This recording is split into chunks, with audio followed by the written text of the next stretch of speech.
Chapter 3: The Vacuum Law of Prosperity. You have heard it said that nature abhors a vacuum. It is particularly true in the realm of prosperity. The vacuum law of prosperity is one of the most powerful, though it takes bold, daring faith to set it into operation, as well as a sense of adventure and expectation to reap its full benefits. When a person is honestly trying to be prosperous, is thinking along prosperous lines and still fails, it is usually because he needs to invoke the vacuum law of prosperity. Basically, the vacuum law of prosperity is this: if you want greater prosperity in your life, start forming a vacuum to receive it. In other words, get rid of what you don't want to make room for what you do want. If there are clothes in the closet or furniture in your home or office that no longer seem right for you, if there are people among your acquaintances and friends that no longer seem congenial, begin moving the tangible and intangibles out of your life in the faith that you can have what you really want and desire. Often it is difficult to know what you do want until you get rid of what you do not want. Let go of the lesser. Inevitably, in your life experiences, you will find that when the good you wish has not appeared, it is usually because you need to release and let go of something to make room for it. New substances do not flow easily into a cluttered situation. If you want a greater good in your life, what are you letting go of or getting rid of to make room for it? Nature does abhor a vacuum, and when you begin moving out of your life what you do not want, you automatically are making way for what you do want. By letting go of the lesser, you automatically make room for your greater good to come in.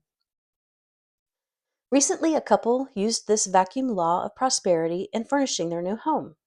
From their former home, they brought only the furniture they really liked and felt appropriate for the new atmosphere. They fearlessly gave away a great deal of their old furniture and simply left bare spaces in their new home, visualizing those spaces filled with the kind of furniture they definitely wanted. For a while, nothing seemed to happen, but they remained steadfast in their vision of beautiful, appropriate new furniture. Then one day, the husband, who works for a large company, was placed on a merit point system. As he produced certain prosperous results for his company, his points of merit increased. These points could be applied toward a number of tangible rewards, one of which was furniture. A businessman had been trying for a number of months to sell his home because he was being transferred to another state. He heard about the vacuum law of prosperity and realized that though he had earnestly desired to sell his home for a number of months, he had done nothing to form a vacuum of any kind through which his desired good could begin manifesting.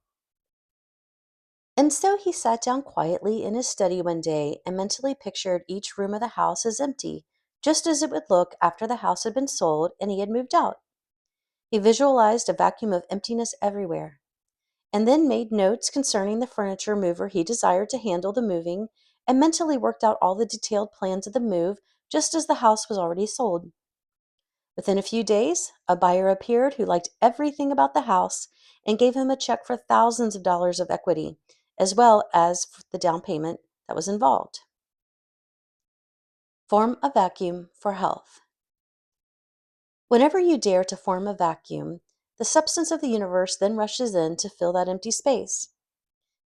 This applies on the spiritual, mental, and physical planes of life. A businessman got very sick and for weeks was under his physician's care. Every possible thing was done for him medically by his doctor, a very fine physician. But it all seemed to no avail. This man just got weaker and weaker. It seemed that his body was filled with poison and nothing seemed to dissolve it. Finally, one night, perspiring from a high fever and deep cough, this man finally remembered the vacuum law and realized that there must be something he needed to release. Since he knew that the mind and emotions have such a powerful effect on the body, perhaps there was some mental attitude or emotional feeling that had to go to help eradicate his pain, fever, and weakness. He became very quiet and silently asked divine intelligence to reveal to him what he needed to release. Suddenly, he began to think of a person against whom he had been holding a strong grudge. He had said a number of unkind things about his person and had gone to great lengths to hurt him. He then mentally reviewed the events between them that had caused the grudge and his later desire to hurt that person. As he honestly thought about it, he realized that the other person may not have known that his feelings had been hurt from the events that took place, and that perhaps there was no reason for him to hold a grudge at all. There never is. As he lay in bed with a high fever, he began to declare over and over, I fully and freely forgive you. I loose you and let it go. So far as I am concerned, that incident between us is finished forever. I do not wish to hurt you. I wish you no harm. I am free and you are free, and all again is well between us. In a little while, a feeling of peace, quietness, and release came over him. For the first time in many nights, he slept peacefully. The next morning, his fever was gone, and his physician declared that the poison had miraculously left his system overnight. At long last, he was on the road to recovery. Through forgiveness, this man had formed the vacuum needed so that new life could restore his body to health and his mind to peace. Forgiveness is the answer. Most folks are afraid of the word forgive, thinking that it means they must do something unpleasant and dramatic. But the word simply means to give for, to let go of old ideas, feelings, or conditions, and to give something better in their place. The giving for process forms a vacuum and makes way for a new good to rush in. I have discovered from talking with hundreds of people about their problems and from corresponding with hundreds more that inevitably, when a stubborn problem does not yield, it is because there is a need for forgiveness. I have further discovered that if only one person connected with the problem will start the action of forgiveness, all concerned will respond, be blessed, and the solution will come. For instance, a very wealthy woman became involved in a legal tangle over some of her deceased husband's business property. It was all very embarrassing to her because the defendant in the court case whom she was suing was a former family friend. In great distress, she attended a prayer group one night and poured out her plight to those present. To her dismay, however, the prayer group members did not become upset about her problem at all, nor did anyone seem particularly sympathetic. In fact, they completely surprised her by saying that her problem would be solved if she would forgive the man whom she was suing. Aghast, she replied, Forgive him? I only wanted you to pray that I would win against him in the court case. He has done such terrible things. But the prayer group stood firm. She left in disgust, but returned the next week and was again assured that forgiveness could solve everything. For many days after that, she began to consider seriously the power of forgiveness. One day, as she was driving along in her car, thinking of this former family friend with whom she was now at law, she cried out, Lord, I humanely cannot forgive that man, but if you can, please forgive him through me. Suddenly, a feeling of great peace came, and she then gave thanks for it and dismissed the matter from her mind. A few days later, this man came into town and went to see her lawyer. He asked her lawyer if he might pay her a personal visit. Hesitantly, the lawyer replied, I suppose so, but it will do you no good. If you want to settle this case, you will have to deal with me as her attorney. The defendant replied, Oh, I do not wish to visit this lady to talk to her about the court case. I wish to visit her simply because we were once friends, and I always greatly admired her husband. I would just like to see her as in former times and talk of old times. And so, in a friendly way, he paid his call, during the course of which the subject of the court case finally arose. They amicably agreed to settle the matter quietly out of court to the mutual satisfaction of all concerned. Thus, the power of letting go of fixed ideas, attitudes, and opinions which make way for more pleasant experiences.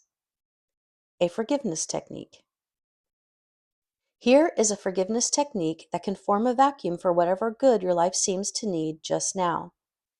Sit for half an hour every day and mentally forgive everyone that you are out of harmony with, feel badly toward, or are concerned about.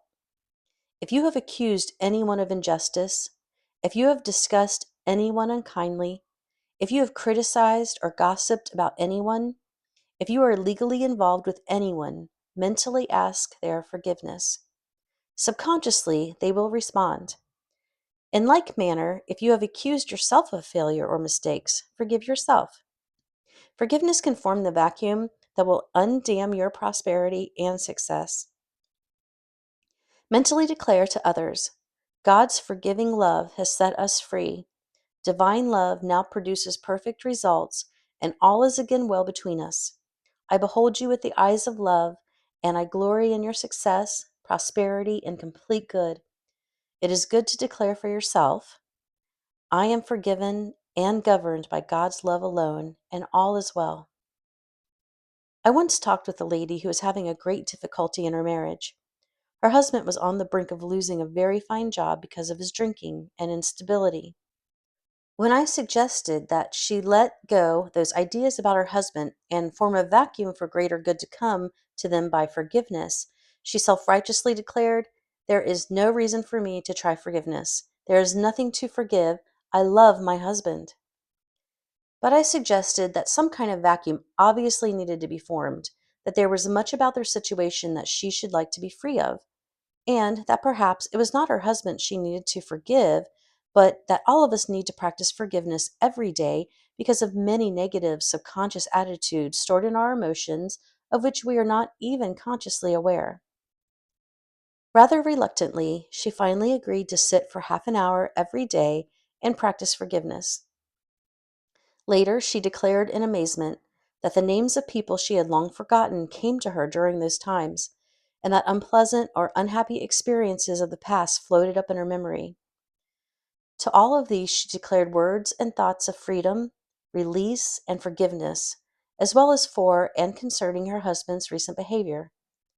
As she began to feel relieved and freed of a lot of old, half buried, hostile emotions and attitudes, her husband's drinking ceased.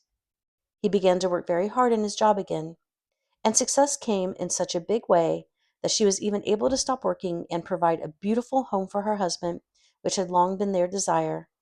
Thus, the power of forgiveness. Releasing is magnetic. Are you clinging to the thought of how some troublesome situation in your life can be made right? What shape and form the solution should take? Then release, loose, and let go. Declare to the situation or personalities involved, I release, loose, let go, and let God. Do not be fearful of letting go. Nothing can ever be lost through spiritual release. Instead, your own good and the good of all concerned is much freer to move into your life. Through release, your power of attracting good is greatly increased. One word of caution here about attitudes toward the tangible things you release. I once felt led to go through my closet and give away most of the clothes therein to my sister. These clothes were perfectly good, but I had tired of them and no new clothes had recently appeared. So I felt by passing them on, I was making way for new clothes. After mailing these clothes to her, I felt happy and expectant about the new clothes. I was so sure that they would manifest. But for a number of weeks, nothing happened. Finally, I realized that I was still mentally hanging on to the clothes I had sent her, thinking, if I had that dress or suit I sent Sis, I would wear it today. It was then necessary for me to re-release what I thought I had already released. In my mind, I went over every item I had sent her and declared to each individual piece of clothing mentally, I fully and freely release you. I completely loose you and let you go. So far as I am concerned, you have served your purpose in my wardrobe and I no longer need you. You are now in your perfect place. Thereafter, new and more beautiful clothes appeared very fast in my closet. It was as though a magnetic influence had gone to work for me. A friend who knew nothing of my empty closet quietly came to me and said, I have some money I wish to share with you.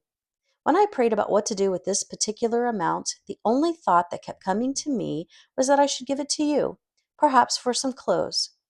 You appear well supplied with clothes, but the thought persisted, and so here it is, with my blessing. That started the flow of substance, which then came to me from here, there, and everywhere. Some articles I had written had not been accepted, and so, in a doubtful but hopeful mind, I had revised them weeks earlier and resubmitted them. Now they were accepted and I was paid. Several people saw items while shopping and thought, "That looks like Catherine." They purchased them for me as gifts. In each instance, it was items of clothing I had been mentally imaging as hanging in that closet. One friend back home went on a shopping trip there. We had not corresponded in some time, so she had no conscious way of knowing about the empty closet. Nevertheless, packages arrived with gifts of clothing for me resulting from her shopping trip. She wrote later, "I just kept getting the feeling you could use those various items, and somehow I could not resist getting them for you. I shall be very happy if you can use them." I learned quite a lesson from this experience. None of this happened until I freely released the clothes I had sent my sister. A gift that is not freely released after being given is not a gift at all. If you cannot give freely, don't bother. But if you do give, be sure you graciously release what you have given. Otherwise, no good has been done, no vacuum has been formed. Use the substance at hand. Another way of invoking the vacuum law of prosperity is by using your present visible substance without withholding it, thereby making way for new prosperity to flow to you.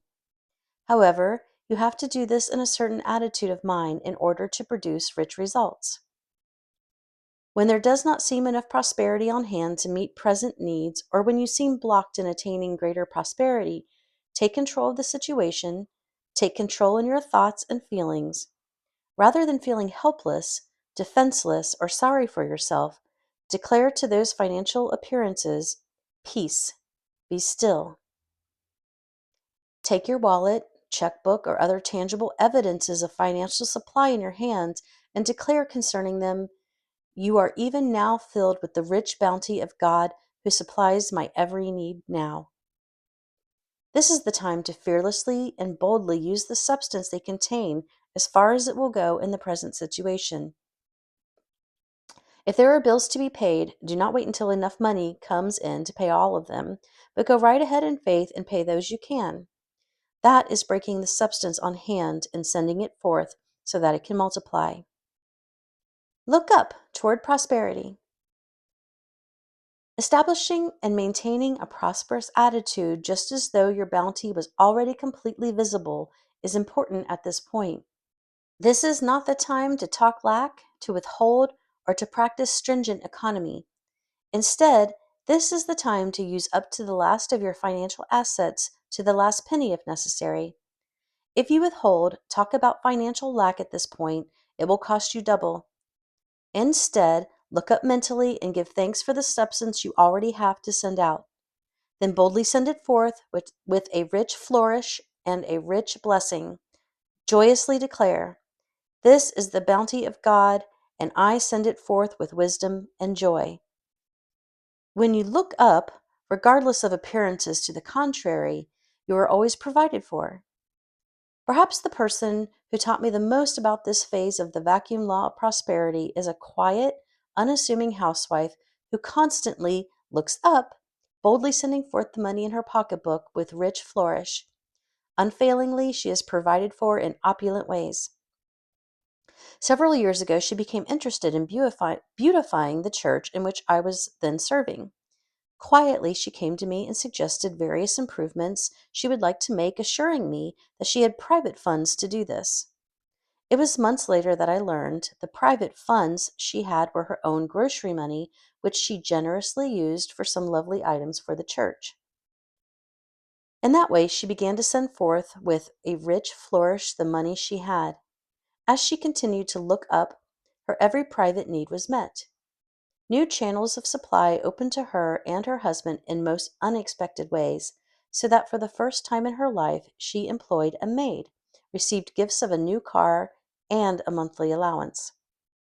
As for the church redecoration, it snowballed, and many rich gifts then came, all because one housewife dared to quietly look up and use the substance at hand boldly, fearlessly, richly, even if that substance was her own grocery money.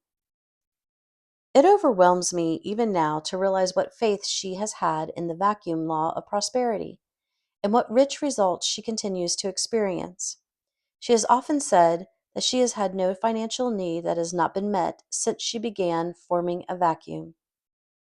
Put your best foot forward.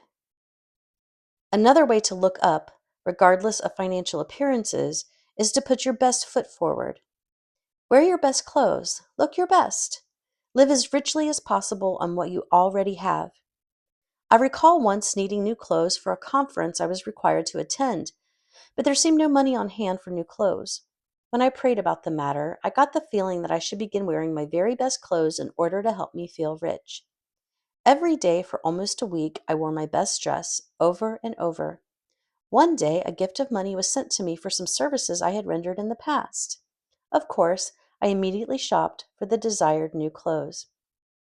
When you have released, let go, and formed a vacuum for new prosperity, that is the time to do whatever you can to affect the rich feeling, the rich atmosphere, the rich look with your present substance.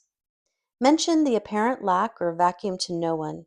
Speaking of economic lack and limitation keeps many people in the poorhouse financially.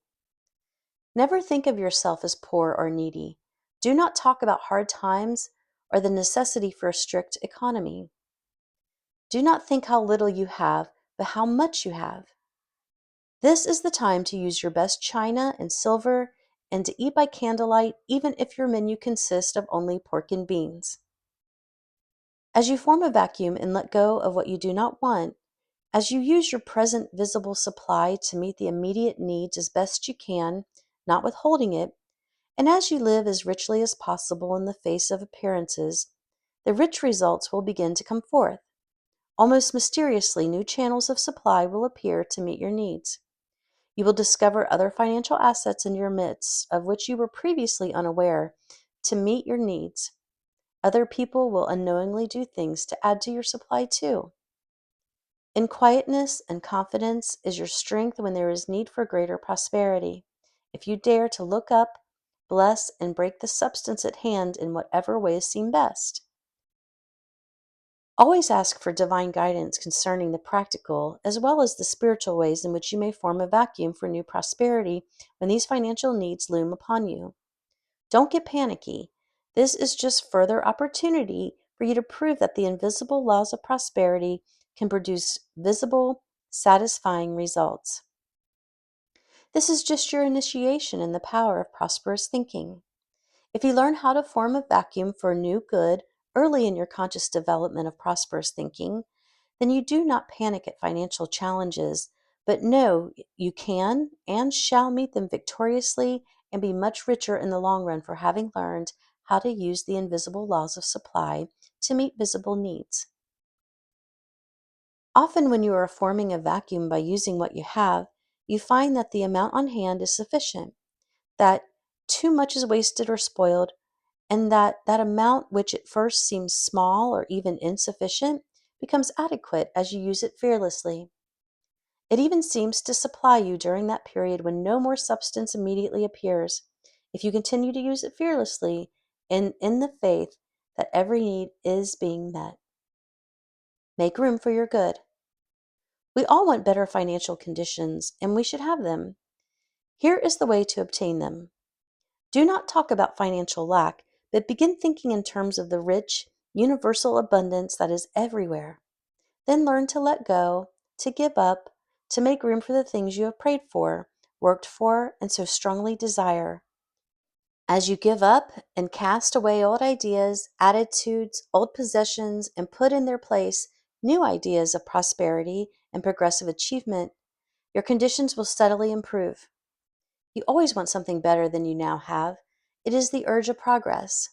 Just as children outgrow their clothes, you outgrow former ideals, broadening your horizons of life as you advance. There must be constant elimination of the old to keep pace with this growth. When you cling to the old, you hinder your advance or stop it altogether. Why not dare to form a vacuum now and invite that complete prosperity and success which you have so yearned to experience and which is divinely meant for you?